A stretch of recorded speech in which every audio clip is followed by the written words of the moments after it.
Hello again. I'm back with my painting as promised. So you may be able to tell that I added some things to this. I added gold. I did the trim in gold all around the edges in this metallic gold from Deco Art. Love it. I love this gold. It's so highly pigmented and highly metallic. Love it. They have a lot of different colors. But I just really wasn't feeling how this painting had very distinct, not lines, but very distinct sections of the magenta, then a gold, and then the blues. I wasn't feeling that. So I'm coming back in. I've come back in here with some of the magenta mixed with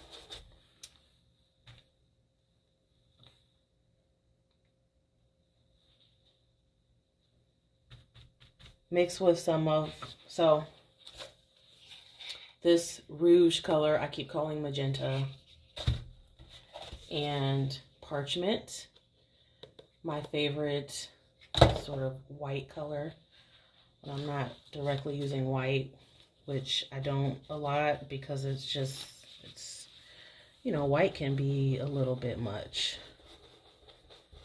If that's what you're looking for, it's good, but sometimes it'll make things too much lighter. So I'm just doing this to cover up sort of some of this gold so that it's not so prominent or pronounced. I did go a little bit too heavy with the parchment color. So imagine if that was actual white, Snow White. It would be so bright and pronounced, and it still kind of looks that way, but it's a little bit more dull.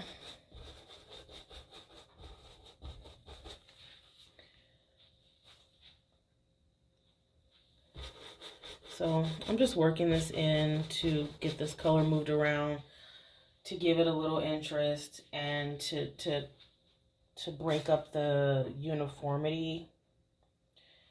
Because clearly I have a tendency to move across the painting, and there's nothing wrong with that. But when I looked at it, I took it upstairs and I was just looking at it in different lighting, and it's been a few days. Like I said before, I had worked on it and then walked away and then came back and walked away. I like doing that because, I don't know, I see it differently when I come back. You see things, it's like, oh yeah, I see something that I didn't see after I had been standing over it for hours. So, just gonna come in here and work on this. Always remember that it will dry darker than it is. I got this awesome new brush. Love it. This is a new mop. I had been using, well, this one's in water right now.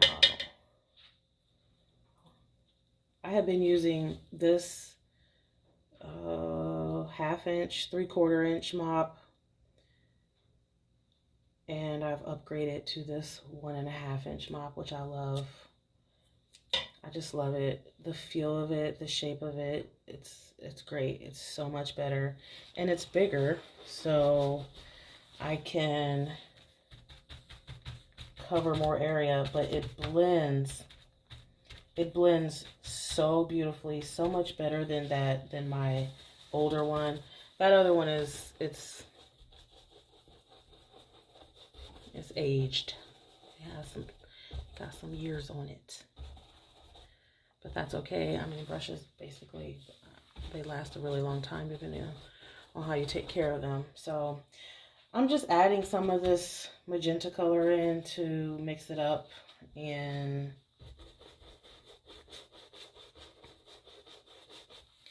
I don't want to make it too thick because I still want the gold to shine through, but I just didn't want it to be this really prominent streak of gold in the middle. And I know that the light is shining off of this like crazy, no matter what lighting I use. But I'm going to work, the lighting is something that I'm going to be working on, so that I can make these videos really interesting to watch. So yeah, just moving this around a little bit. I think I want to pull that down some on this side.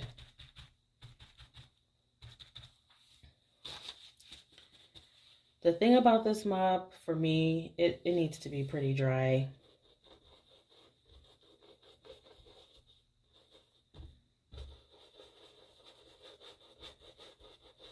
It depends on what you're trying to do with it, but for blending color, for keeping those edges soft, you need a dry mop. I like this. I like the way these colors mix with each other. I think I said that in the last video. So already it's looking more interesting, in my opinion. I like the composition a little bit more already. I think I have a tendency to go across the painting, or at least in this one I've had a tendency to move across the painting and create a bit of uniformity, even though that's not what I was going for, and I don't want to continue in that way. So I'm breaking this up, and I'm not going to carry this any further. It's just going to be there, and I'm going to pull it down instead of pulling it across. So, and in doing so, that is really creating a new color, and that's the direction I want to go in. More interesting, more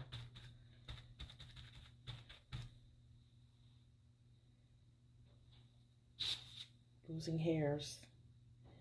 I don't know. I've never purchased a very expensive brush, although this brush was not cheap. I think I used a coupon.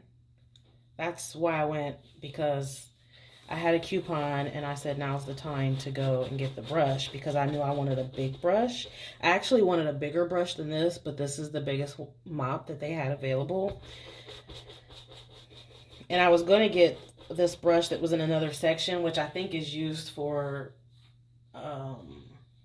doing some technique on furniture, but it was harder. It was a flat round brush that looked like it was great for stippling, or obviously a specific technique. I can't remember what they called it. But when I felt the fibers of the brush, it was really sort of stiff, and I felt as though it would put a lot of lines in the painting, and that's the opposite of what I wanted. So didn't go with that one, and I went with this one. This is the biggest mop that I could find, and I think it was $15. Yeah, you don't have to spend a lot of money for brushes. This is the most I've ever spent for a brush, I think. And they had some that were $20, but not the type I wanted. And then they have some that were way more than that. I've never bought like a $30 or $40 paintbrush. They have some really big brushes that, I don't know, it's just something about being in the art store and playing with the brushes, brand new brushes. They're really soft and just flawless. It's really, it's really satisfying. Um, but I wasn't prepared to spend 20 or 30 or $40 on a brush. They have different type of brushes, you know, brushes for oil and watercolor and acrylic, and then sort of AP all-purpose brushes. But I knew that I was going in there for a mop. I knew that's what I wanted. I wanted a really big mop, and I really didn't know how much I was going to pay for it, or how much it was going to end up costing, I should say. But this was $15, and then I got a sale, so I think paid $12 for it probably. Let me see. What was the sale? Yeah, the sale was 20. I had a 25% off coupon, but when I got to the register, the girl was like, "It's not working. It's not working." And then she said, "Let's try this other one. It'll work." And I said, "Well, that one's 20%. I came here specifically for the 25% off, not 2025." And it was so crazy because the 25% off coupon expired before the 20% off. So I thought, neither one of them was expired, but I thought, I want to use the one that expires first, obviously. It's not working. I really wanted her to try harder, to be honest, but I just didn't. I didn't go back and forth with her. And so I got 20% off, and this was a $14.99 brush. So $15 brush, 20% off, that's $3. So yeah, I paid $12 for a brush that hopefully will last me many, many years. The thing about brushes, though, is you definitely want to clean them right and take care of them. There were several of these, right? And there were some other brushes that were nice, not exactly what I wanted, but they were wiggling already. And that's the number one pet peeve of a brush. It'll start coming loose from this part. This will start wiggling or getting loose, or just come smooth off of there. I know I have one like that too. I think this one. So this is a brush. This is a beginning level. I can't talk all of a sudden. This is a beginning level acrylic brush. I think this one is called a filbert. It still has a thing on it. Yeah, this is a filbert. The filbert is a straight brush with a curved edge. What exactly are filberts for? I don't know. Okay, but I know that they're different. This is actually a filbert as well. This is just a smaller one. But then you have these. This type of brush, which is just a round brush. They definitely do different things. They look different when you paint a stroke with them. Precisely why you would use one or the other, I think the round ones are better for lines. These are for thick lines or narrow. You know, I don't know. I didn't go to art school. But this one, I think it's this one. I'm not going to force it. One of these I have, it's sort of come loose off of here. Such a peeve.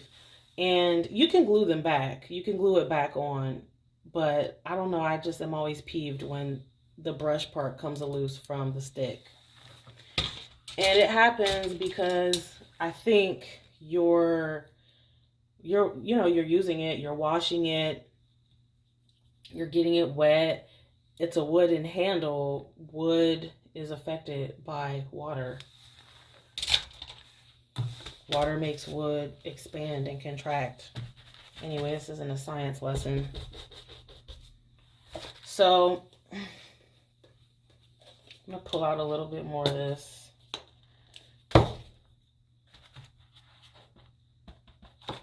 And get some of this in here. Keeping in mind that this is going to dry darker. So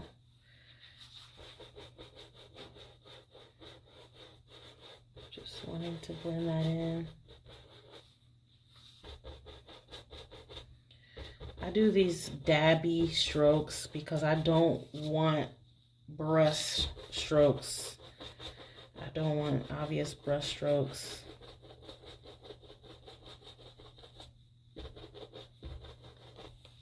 I'm not going to go too crazy with it.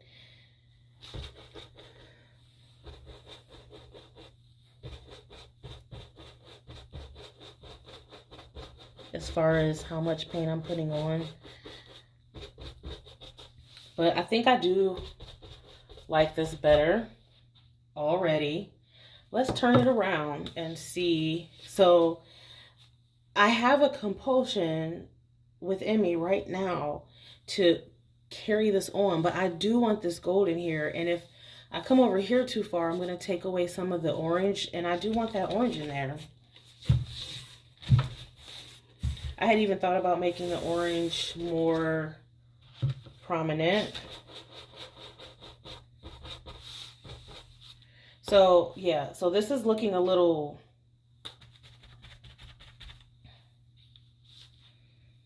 it's looking,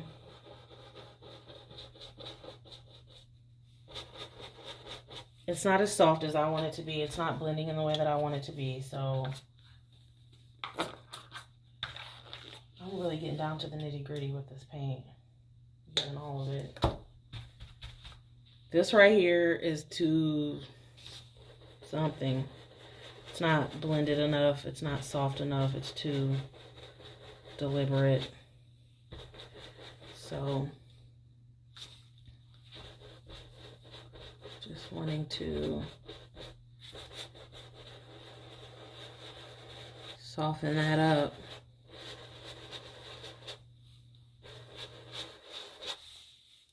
This brush is losing hairs too, but not in the way that that other one is. Not in the slightest. I'm not sure how this is.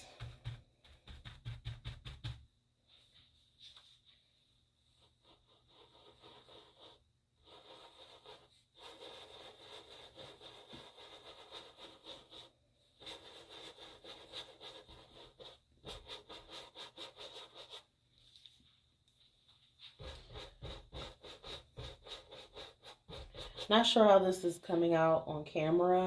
We'll see. But you can definitely still see the gold through there, but it's just not as glaring as this other part, which it's okay for it to be like that.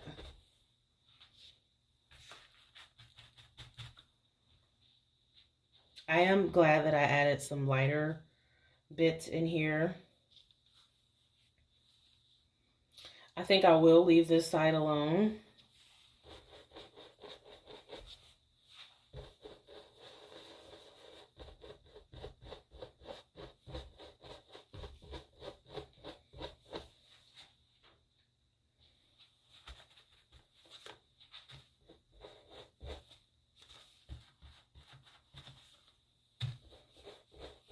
I'm really using the smallest amount of paint possible.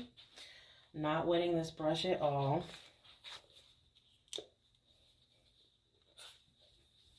I'm glad that I'm using this tube up. This tube is just about gone. I love it when I use up my paints because maybe I'll do another video showing all my paint because I have a lot. And of course, I have a brand new, I have another one of these because this is a color that I love. Yes, this one still has this, it's not even opened.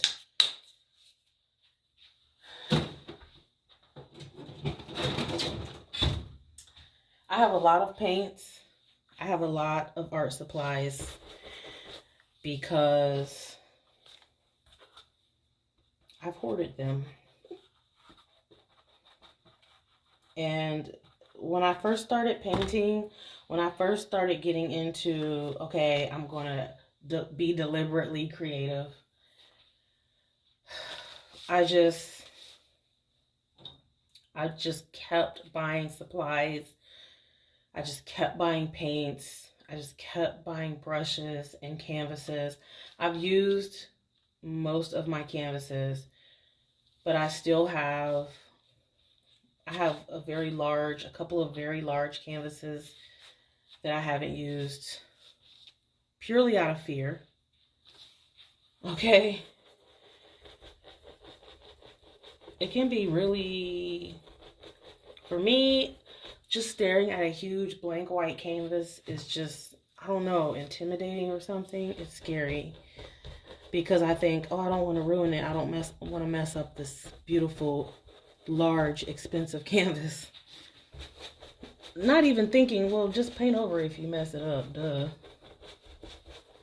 That's not how I think. I think don't ruin it. Don't mess it up.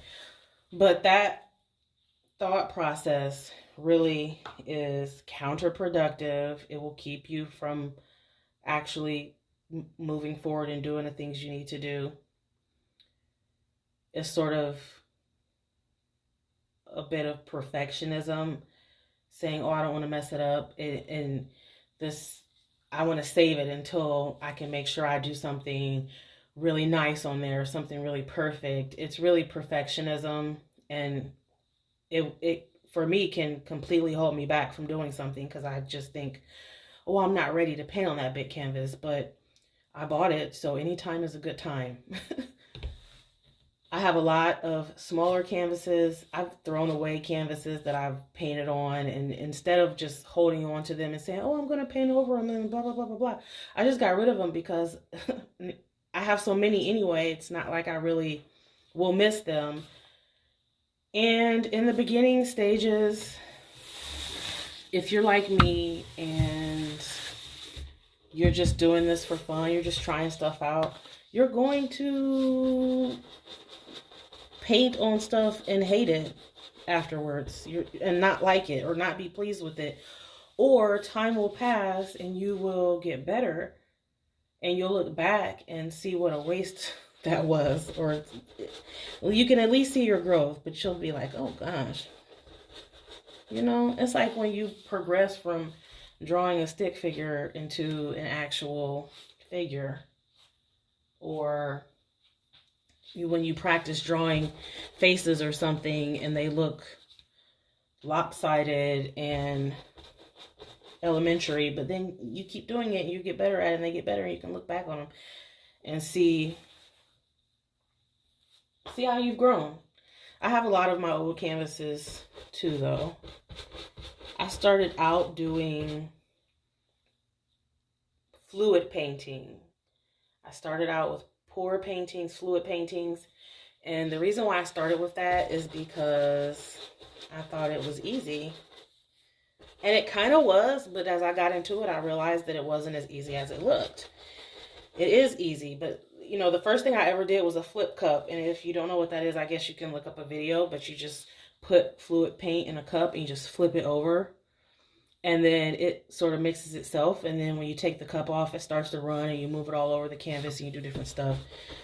It's really cool and anybody can do it. It's a great way to start painting. But when you even get into that, as I continue to do that, even after the first or second one I did, I realized it's not as easy as it looks like. There's actually a skill. And I also know that some people say that, oh, you're not actually an artist. You're just throwing paint on a canvas. And that's true in some cases, but you still have to consider composition, the colors that you're using, the consistency of the paints. Now they do make pre-made paints.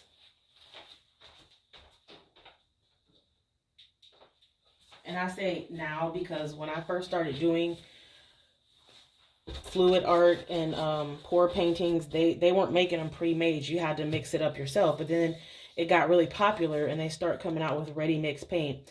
This is the Artist Loft ready mix paint. I like it a lot because it is so glossy when it dries, and it's because of they have also a pouring medium, super glossy. It's It's so glossy and it has a really beautiful finish that you would really like in a pour painting.